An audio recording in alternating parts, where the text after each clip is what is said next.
It was a tale of two halves as England beat Croatia 4-2 in Texas. And look at some of the papers. Texas Kane score massacre.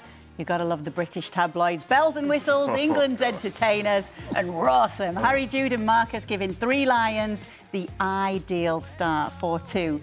It would finish. Frank Leboeuf joining us for this game. Wanted to start, though, Kieran, with you.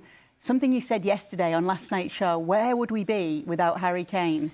Oh, yeah. I mean, it gives me shivers, to be honest. I think, we've seen him perform now for the last decade in an England shirt. And, I don't think we've taken it for granted. But the level of performance from him has been incredible. I mean, look at the amount of goals just this season alone. He continues to mould his game and score different types of goals, but influence the game at the same time. And this is what I love about him. Team player, leader, always steps up in the biggest moments, puts the pressure on himself, and he is our legend. He's our legend, and I think he's going to go on to break more boundaries. I love the way he took that second goal yesterday. I'm not sure why he wasn't marked, by the way. Most dangerous man on the planet at the moment.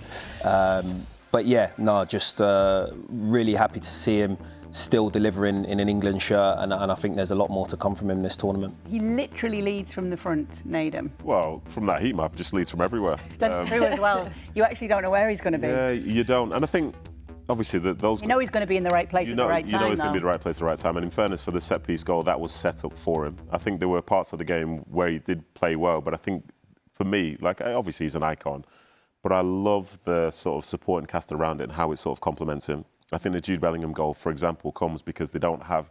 Harry Kane doesn't really run in behind, doesn't really play on the shoulder as much. So you need players that are going to do that, and I think Bellingham is that. It's probably the reason why, say, the likes of Gordon, Madueke, Rashford and Saka are going to be so pivotal for England.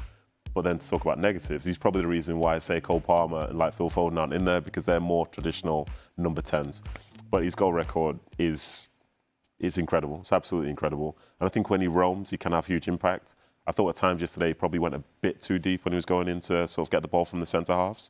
But when he's on the field, England know they've got a chance. And when they know that he can score in that manner, if everyone else is doing the job that's required of them, then they're a dangerous side. Let me ask you something, Ali, because much has been made, and we've heard the coach and the assistant coach talking about the team talk at half-time and just the difference a positive team talk can make. The difference between the first half and the second half and correcting things was outstanding and there for all to see. Yeah, it was unbelievable, the shift that happened. I think more mentally than the physical aspect part of it, because they proved that they could score goals.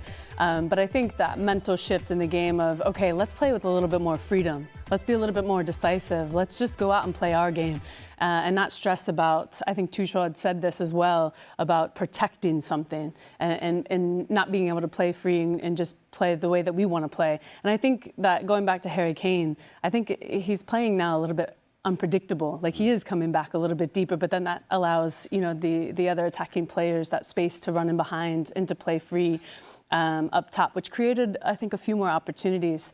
And then on the defensive side of the game, I thought he saved that goal at the very end, which was so impressive, even though he came all the way back. But there was a definite shift at halftime for the mentality, for them to go out and just have, what do the English call it? A man possessed, is what I kept hearing about Jude Bellingham and Kane as well. And I think that is the perfect definition of what transitioned. Frank, are we seeing a new era for England?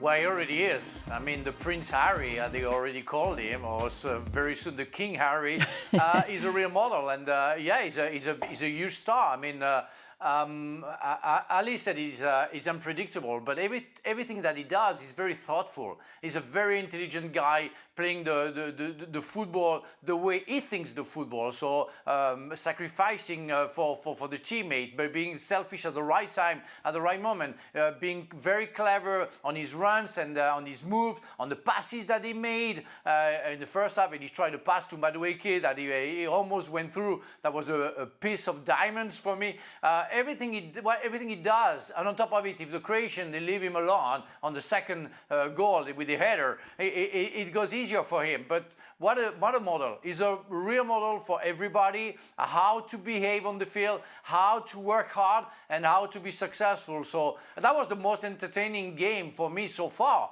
The first half especially. After the second half, England were better because the change of mind. Well done, Mr. Tuchel, on the way that he talked to the team. But that was a very good game from England, and especially Harry Kane. Yeah.